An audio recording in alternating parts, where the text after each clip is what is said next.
அப்போ டக்குன்னு அந்த பேப்பர் எடுத்து உடனே எழுதிருங்க. நீங்கள் வந்து அந்த குறிப்பிட்ட டைமில் தான் நான் உட்காந்து எழுதணும்னு கிடையாது. உங்களுக்கு எப்போ டைம் கிடைக்குதோ அப்போலாம் நீங்கள் உட்காந்து பிரெயின் டம்ப் பண்ணலாம். ஓகே. ஸோ அதுக்கப்புறம் நீங்கள் அதை செக்ரிகேட் பண்ணுங்கள். இந்த டாபிக் ரிலேஷன்ஷிப்பில் எனக்கு இவ்வளோ ப்ராப்ளம்ஸ் இருந்ததுன்னா அதை தனியாக எடுத்து வைங்க. அதில் நான் என்ன ஒர்க் அவுட் பண்ணலாம், ஸோ என்ன நான் என்கிட்ட இருந்து ஏதாவது ப்ராப்ளம் இருக்கா, இப்படி நம்ம பிரித்து பார்க்குறதுக்கு ஹெல்ப்ஃபுல்லாக இருக்கும். நம்ம எல்லாமே ஒட்டுக்கா போட்டு நம்மளை வந்துட்டு டம்ப் பண்ணுறனால தான், நம்மளை அழுத்துறனால தான் நம்ம எதுலேயுமே போக முடியாமல் அப்படியே இருக்கும். ஸ்டாக்னெண்ட் ஆகிடுது. நம்மளோட எனர்ஜியாக இருக்கட்டும், நம்ம ஒர்க்காக இருக்கட்டும், எல்லாமே ஸ்டாக்னெண்ட் ஆகிடுது. ஸோ இதுக்கெல்லாம் ஒரு எமோஷனல் ரிலீஸ் இருக்கணும், மென்டல் டீக்ளட்டரிங் பண்ணணும். அடிக்கடி இதெல்லாம் பண்ணும்போது நம்ம வந்து ஃப்ரீ ஃப்ளோயிங்காக நம்மளோட வேலை நம்ம ஈஸியாக முன்னேறதுக்கு இதெல்லாம் ரொம்பவே பெஸ்ட்டாக ஹெல்ப்ஃபுல்லாக இருக்கும். அதுக்காக தான் இதெல்லாம் நான் சொல்கிறேன்.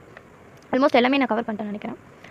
செல்ஃப் கான்செப்ட்டில் இது ரொம்பவே ஹெல்ப்ஃபுல்லாக இருக்கும். லைக் உங்களோட தாட்ஸ் என்ன, உங்களோட வீக்னஸ் என்ன, உங்கள் ஸ்ட்ரென்த் என்ன, உங்கள் கோல்ஸ் என்ன, இதெல்லாம் ஐடென்டிஃபை பண்ணுறதுக்கு. அண்ட் தென் வந்துட்டு மோஸ்ட் ஆஃப் த டைம் வந்து நம்மளை நாமளே டம்ப் பண்ணிப்போம். உனக்கு இதெல்லாம் வராது, இதெல்லாம் யார் சொன்னாங்க என்னன்னு தெரியல, ஆனால் இதெல்லாம் உங்களுக்கு இருக்கும். செல்ஃப் கிரிட்டிசிசம் அதிகமாக இருக்கும். இதெல்லாம் நீங்கள் ஒரு பேப்பரில் வந்து லிஸ்ட் டவுன் பண்ணுறப்போ உங்களை பற்றின உங்கள் கூட இருக்க உங்களோட ரிலேஷன்ஷிப் இம்ப்ரூவ் ஆகும், ரொம்ப கம்பேஷனேட் ஆகும். அண்ட் தென் செல்ஃப் அக்செப்டன்ஸ் இதனால் வந்து செல்ஃப் அக்செப்டன்ஸ் கிடைக்கும். ஏன்னா உங்கள் தாட்ஸ் அண்ட் எமோஷன்ஸை நீங்கள் ப்ராசஸ் பண்ணி நீங்கள் ஓகே இதெல்லாம் தான் என்னோட தாட்ஸு, டீப்பாக வந்து நான் இதை தான் நினச்சிட்ருக்கேன், ஆனால் சம்ஹவ் நான் வேறு இடத்துலேருந்து டிவேட் ஆகி போயிட்டுருக்கேன், மற்றவங்க சொல்கிறத கேட்டு நான் தான் வந்து டிஸ்ட்ராக்ட் ஆகிட்டுருக்கேன் அப்படின்றத கண்டுபிடிச்சதுக்கப்புறம் உங்கள் தாட்ஸுக்கு வேல்யூ கொடுக்குற மாதிரி இருக்கும். வர்தி ஆஃப் அட்டென்ஷன், நீங்கள் அட்டென்ஷன் கொடுக்குற மாதிரி இருக்கும். ஸோ செல்ஃபாகவே நீங்கள் என்ன நினைப்பீங்கன்னா ஓகே ஐம் வர்தி இனஃப் அப்படின்ற ஒரு விஷயம் உங்கள் தாட்ஸ் மூலிமா நீங்கள் அதை எழுதுறப்போ நீங்கள் எல்லாத்துக்கும் இம்பார்ட்டன்ஸ் கொடுக்குறது உங்களுக்கு செல்ஃபாகவே வேல்யூடாக ஃபீல் கிடைக்கும்.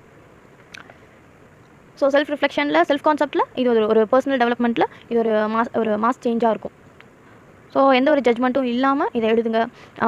ஆல்சோ இதை யாருக்கும் காட்டணும்லாம் இல்லை.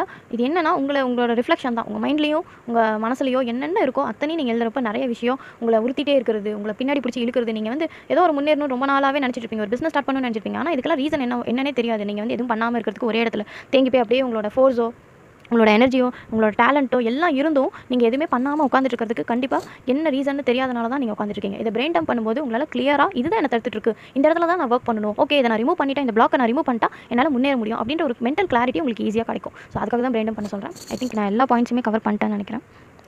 நீங்கள் ஒரு வேளை ஒரு பேட்டர்னில் ரிப்பீட்டட் பேட்டர்ன்லையோ எதுலையாவது வந்து